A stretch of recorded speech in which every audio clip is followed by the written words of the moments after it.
good morning and welcome to New Hope. It is good to see you, good to be with you this morning. Thank you for carving out time on this Sunday morning. If this is your first time here or one of your first few times, we just want to extend a warm welcome and say thank you so much for being here. It's not always easy to come to a new place, people you don't know what to expect and all that kind of jazz, but thank you so much for being here. We are in, it's the last week of a series that we've been doing titled Me, Myself, and I. And man, we've been planning this day for several months. I'd love to introduce you to my very close high school friend, Brian Blevins. He's with us this morning. Would you give him just a warm New Hope welcome this morning? Good morning, church. So tell you a little bit about Brian. Brian and I, close friends. We played a lot of sports together in high school. In fact, this last couple weeks, I got up into the attic and I kind of sorted through some boxes, found some old yearbooks, found some old team pictures, and so I took some snapshots, threw them on a PowerPoint, and wanted to kind of give you a little taste of these handsome, hunk of a guys back in high school. And so we played tennis together. Actually, Brian, if you flip to the next screen, Brian was the one that got me to play golf. And so we played on the golf team together. And if you go one more slide, if what you notice is that every one of these team pictures, like we were right next to each other. We were like the one I'm behind him, but we were right with one another, and we were close friends. Now, what I'd also like to do is show you one more picture. So this picture or this slide, I believe this is our junior year. And if you look at this picture, like which one of these guys is scary looking? Like if you look at these pictures, right? You look at that, I don't know, I guess it's my left, your right, but that guy on the right, man, he looks kind of shady. Man, you look at Brian, he's got this great smile. I mean, he's a happy kid, man. Things are great. Life is good. But little did I know, as close as we were in high school, as much time as we spent together. I mean, I'm staying at your house and knew his family well and knew my family well and all of that. I didn't know what was going on much deeper than just kind of surface level, kind of how we knew each other. And so, Brian, if you could we start by you just kind of telling us a little bit about like what was life like, in high school, and tell them kind of like what kind of family were you a part of, and what did all that look like back then? Okay. First and foremost, I'm here to glorify the Lord because it's only because of the Lord that I'm able to sit in this chair today. I also want to honor my wife, Jamie, my family, and my home church back in Grant County. So I want to thank Shane and New Hope and everyone for inviting me. Like Shane said, we were in high school and together, and we did have a lot of fun with each other through the years.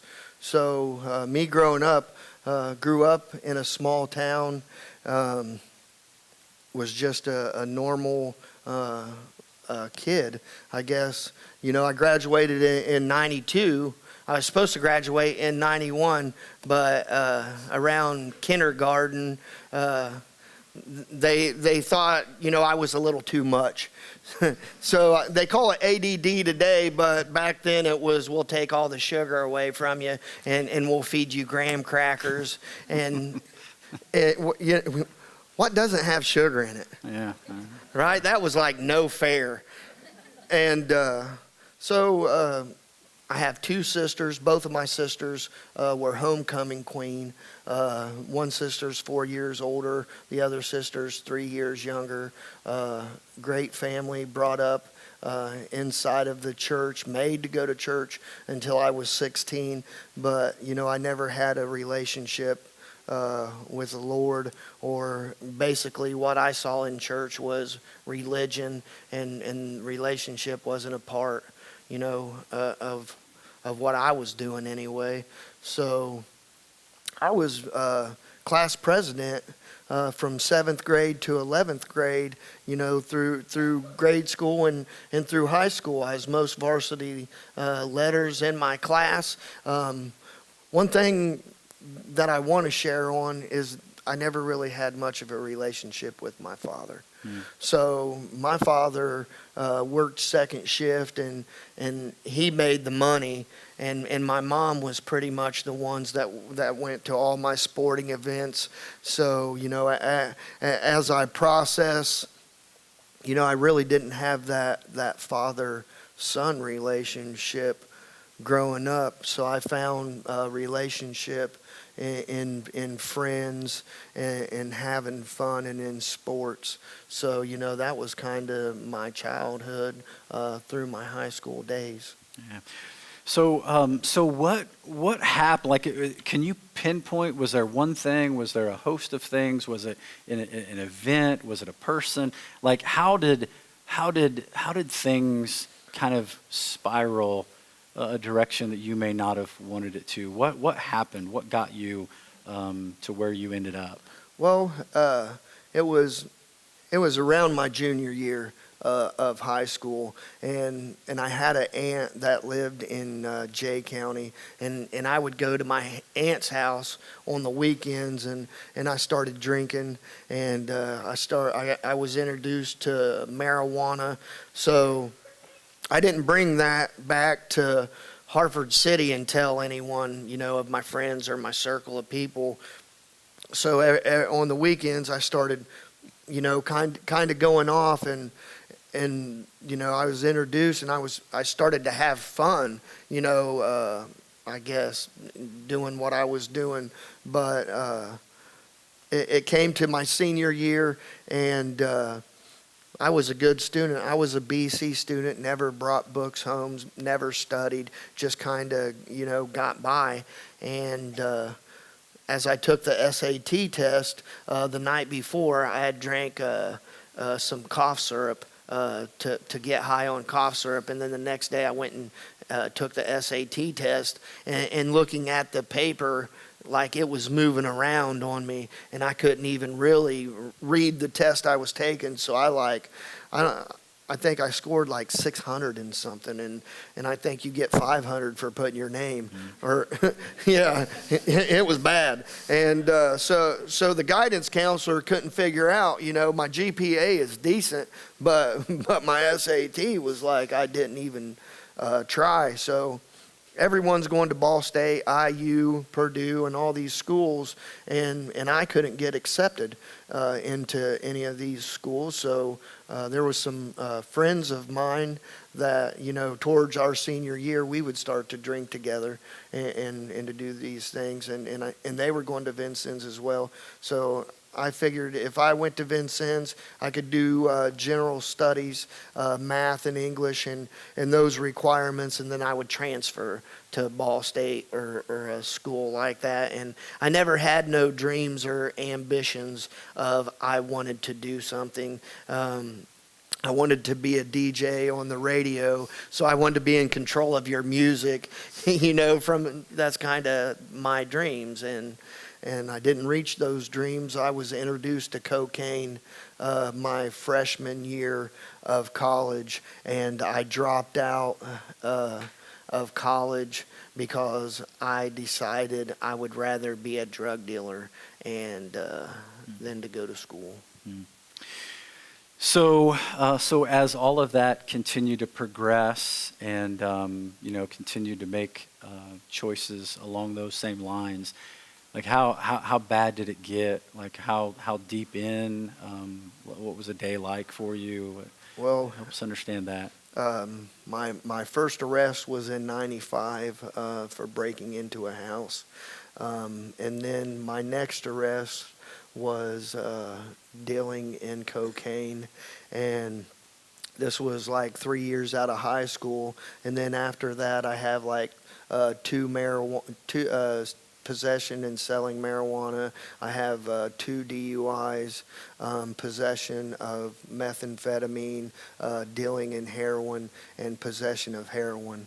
So I just started trading one drug for another drug and being told on, and I'd always blame someone else, and it was never my fault. It was always someone else's fault. So I had jobs, and I was a highly functioning addict. So I had things. I had a house, and I had houses, and I had vehicles. So it was all about everything that I had. So it really didn't matter to me how someone judged me, because I was good at wearing a mask and lying and manipulating to let other people know, I wasn't as bad as maybe that I really was. So my last arrest, November 24th, 2015, was my father's birthday, and it was also Thanksgiving, but it's also the last day that I've used drugs and alcohol.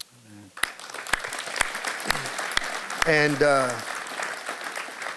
as a 4-time convicted felon, two felonies in this arrest, so I'm physically dependent to drugs. I had to have drugs just to wake up. I had to have drugs in the middle of the night so I could sleep. So I was so physically dependent. If I didn't have these drugs, there would be vomiting, diarrhea, all these things. So, the dependency, I would do whatever, lie to whoever, steal from whoever, to get drugs. And going to jail, I was so sick, and I really wish I had a video to show how sick I really was. I had hives and rashes all over my whole body, and I couldn't even drink water or eat food without losing it. And so sitting in jail, laying on a concrete floor, just wishing I was dead, because I was so full of shame, guilt, condemnation that I couldn't pick up the telephone and tell my parents what I did, which I'm on the front page of the news in a small town. They knew what I did. They knew what happened. So I just wanted to die. So I said, well, if I don't eat and I don't drink, I know that eventually I'll just have to pass away. And there was no other means of doing that, because I really thought about, diving off the toilet on my head. I mean, I really, was acting this stuff out, laying there in jail. And 9 days had passed, and a gentleman had came to visit me. My dad had sent a gentleman from a church that I had went to in the past, and he walked in and he looked at me and he said, "Brian," he said, "if you died today," he said, "where would you go?" And I was like, "What?" He didn't, not how are you doing, or, if you died today, where would you go?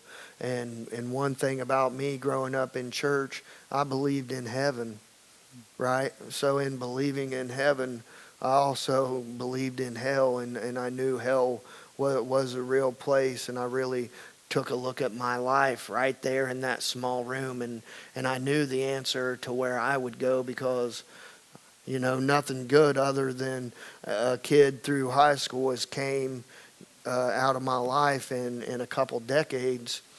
And I broke down right there, and I started crying and, kind of give my heart to the Lord in that room. They led me back to the jail cell, and going to the jail cell, I haven't bathed in like 9 days, so they were ready for me to take a shower.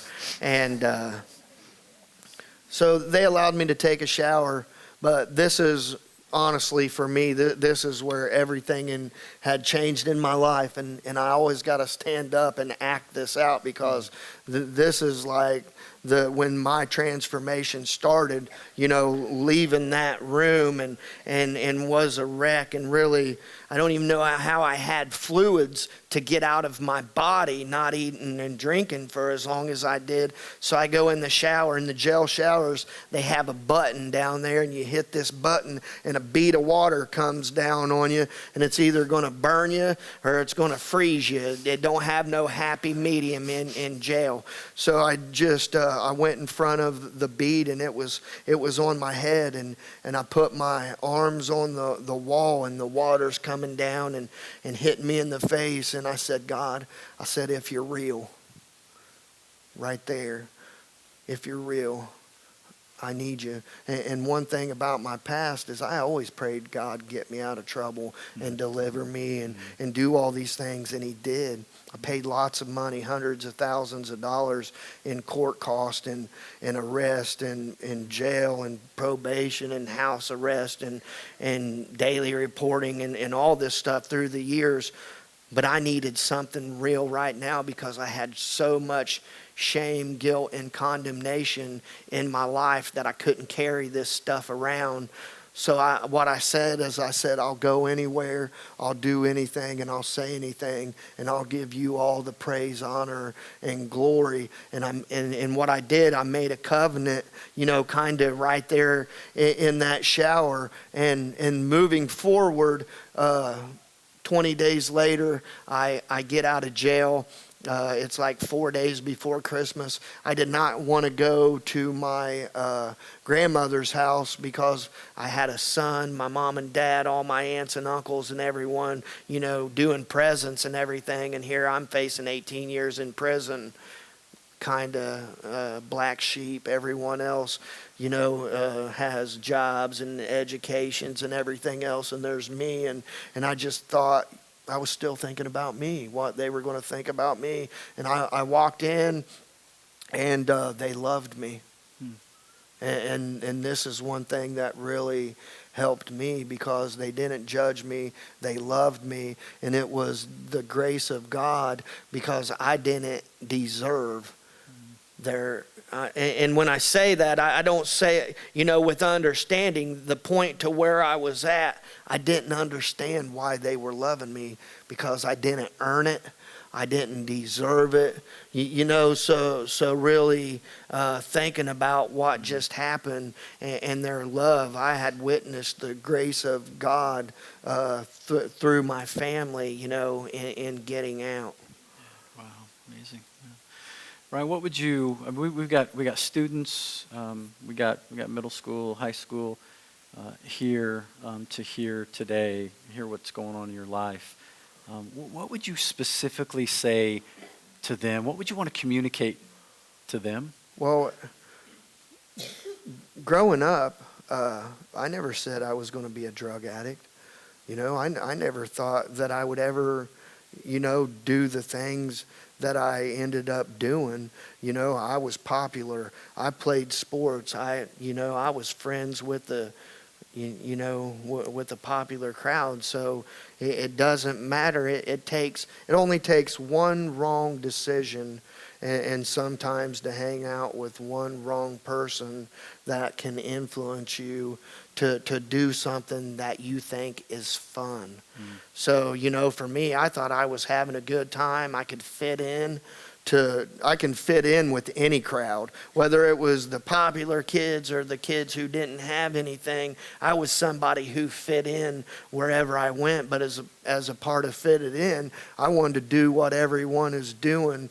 And my advice is, if they're doing the wrong things, don't follow them. Period. Yeah. What about parents? You got parents in here this morning as well, students, middle schoolers, high schoolers. What's your message, or what would you say to parents? Well, a lot of kids, they learn from their parents, right? And a lot of grandparents are raising children today, and as I really think about that now, it's relationship. It's relationship and communication, and when we're raised in broken relationships and we don't have intimate relationships, and we could have babysitters from a game system and all these other stuff, and we can get busy going to work and living life, and we really don't know what our kids are going through. So just being present, you know what I mean? Being present in your child's life. And believe me, I'm a work in progress. You know, my son's seen me go to jail in handcuffs 3 times. So just because I get saved and following Christ and doing all these things don't take away the fact that I was a bad parent, right? So it's learning how to communicate these things, and it's learning from, you know, a fellowship or a body, because, you know, if you're not raised in a relationship, how do you know how to have one? Right? You don't. If you haven't been raised, we always say, I'm not going to be like my father. And guess what? We grow up and we be just like our father. And those things really happen. So, you know, it's learning what relationship is with our Heavenly Father, because there is someone that's been there with me the whole time through every single trial and tribulation, and that loved me through absolutely everything. So I can base a relationship today on Christ, and then I'm to love my wife as Christ loved the church. So, you know, it's lining up in relationship, and that takes hard work. That takes accountability. That takes people speaking into your life and influencing your life. Yeah. How about if somebody's sitting? I don't say if, because I know it's to be true. Those who would sit here this morning who struggle with something, maybe it could be drugs, could be alcohol, could be something of that nature. It could be something completely different. I mean, we all have struggles. We all have issues. Habits, you know, things that we're addicted to, things that we spend too much time with, on things of that nature. What do you say with someone who's struggling with something? Like, what would you tell them? How do you get beyond? How do you get past? How do you get deliverance from whatever it is that people are struggling with? Well, whatever your struggle is, what hurts, habits, hang-ups, that's a Celebrate Recovery thing. But whatever your struggle is a stronghold in your life. And what a stronghold does, it takes away your choices to be able to choose sometimes right and wrong. So we have this thing called flesh. Right? And we like to feed our flesh, so sometimes we go off of our feelings and emotions, and sometimes we aren't led by the fruits of the Spirit, or really don't know what those things are. So whatever the stronghold is in your life, what I found out is there's an idol or something in your life that you'll place before Christ. So, for instance, for me, 2 weeks ago, I stopped drinking coffee because it wasn't the coffee, it was the 13 things of sugar that, you know, it was the coffee that I poured in my sugar, and my blood pressure kind of started getting. But what I was doing, I would wake up in the morning and before, you know, I wanted to pray or give God thanks or do whatever, I had to have that cup of coffee, you know, first thing, to get my attitude in check and make sure everyone else around me was going to be all right, you know. So I identified, you know, a simple cup of coffee. So it was the sugar, but I cut out, you know, I was placing that before God. So whatever stronghold that you have, whether it's tobacco, whether it's pornography is a big one that, you know, don't get talked about a whole lot. Those things, it's when we hand those things over, and when we repent, it's turning the opposite way and going the other way and trying your best not to repeat that same behavior and not using your strength, but it's God works in your weakness. Right? So he knows we're going to be weak, but in building a relationship and tearing down a stronghold, when whatever your stronghold is, when you give it to him, right, and you put him first. Here's one thing about alcohol, that it's, you go to a liquor store and you see beer, liquor, and what else? Spirits, right? Beer, liquor, and spirits. You ever thought about that? It's a spiritual battle. Beer, liquor, and spirits. Okay, when you eat pills, when you do all this stuff, here's one thing that I found out. I would go days for not eating food or doing these things. I was fasting, but guess who I was fasting for? Right? So sometimes we have to surrender our stuff. We have to lay our stuff down, and we have to put Christ before everything that we do. And it's through the Spirit, that where the deliverance, comes from. But in that relationship, and it's a walk. It's a journey. It just, I've saw people delivered, and that's not my story. I had to work hard. I had to go to meetings. I had to look at myself. God paid for my past, but it doesn't take the consequences away, right? I can face those consequences today because I can use my past to be a blessing to someone else today. I'm gonna tell on your wife here a little bit. Okay. I'm gonna bring this up. So they were at the house last night, had them over, had a cookout, and just kind of got reacquainted. It's been several years since we spent time together. And you had made the comment that you're recovering, and Jamie made the comment, I'm not recovering, I'm recovered.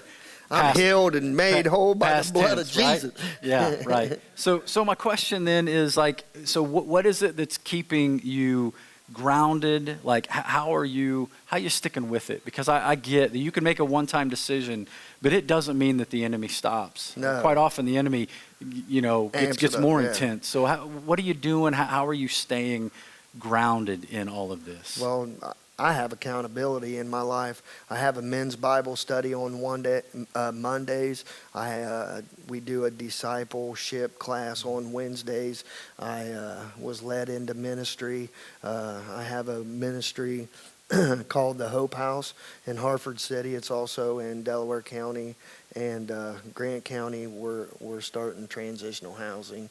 Mm-hmm. But I work with people in the court system. So I work in reentry court, and I think serving people, the first part of my day, I go on the crisis unit.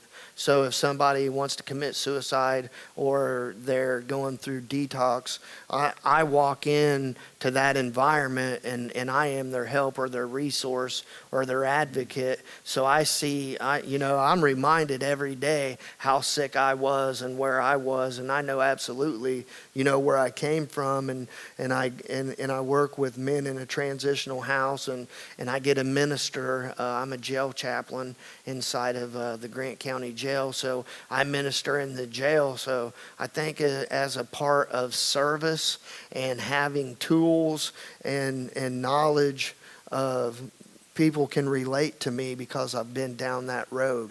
I've overdosed and had a heart attack and, laid in the hospital. I've been in the worst car wrecks. I've been homeless. I've lived in garages, so it's hard for someone to come up to me and say, you don't understand. You know what I mean? I'm not a therapist. I'm not a probation officer, any of those guys, but I can sit there and relate to you. And then as you grow, they have something to offer too, which I always would say, I'm not going to listen to someone who doesn't know what I'm talking about. So, I think, God has put me in a position that I relate with those. I'm relational, Yeah. There's a passage of scripture that I'd like to read and share with everyone, and I believe it helps us kind of sum things up and get us to where I'd like to wrap up service today. It's found in 2 Peter chapter 3, verse 9. It says the Lord isn't really being slow about his promise to come back, his promise to come back for the church, to make all things new, to restore everything that God originally created. It's happening. It will happen. Jesus is coming back. But there are some like, man, why is he tarrying? Why is he so slow? Man, aren't things bad enough? I mean, you just watch TV, you read the paper, you see what's going on, and like, aren't things bad enough? Like, shouldn't God come back right now? Shouldn't he send his son for the church? And tells us why. No, he's being patient. God is being so very patient.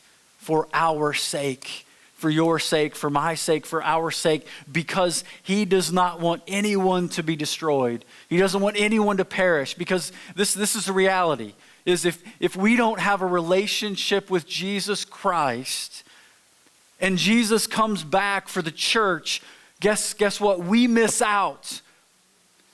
We're not in a right relationship with God if we don't know Jesus, if we've not put our faith and trust in him. So he's being patient because he knows that there are so many. Matter of fact, there's 3 million in the state of Indiana. There's 22,000 in our county who claim to be without a relationship with Jesus Christ. So God is being so very patient because he doesn't want to see any perish, but he wants everyone to come to repentance. Brian talked about repentance.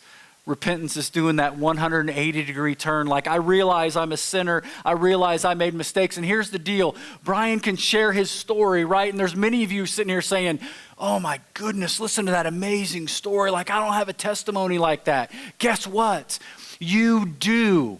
And it's not your story, it's God's story. He's doing a work in you, and you don't have to be a drug dealer. You don't have to have a rap sheet, an inch thick. God wants to redeem and to restore and to heal you.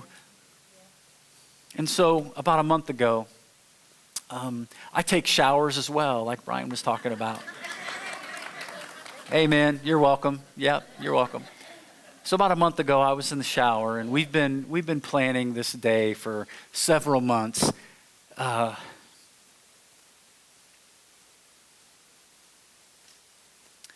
I just started crying. It's a great place to cry in the shower because you're wet anyway. Nobody knows, right? And I just started crying, and I believe God just kind of just flooded these thoughts in my mind, and it's how we're going to wrap up service today.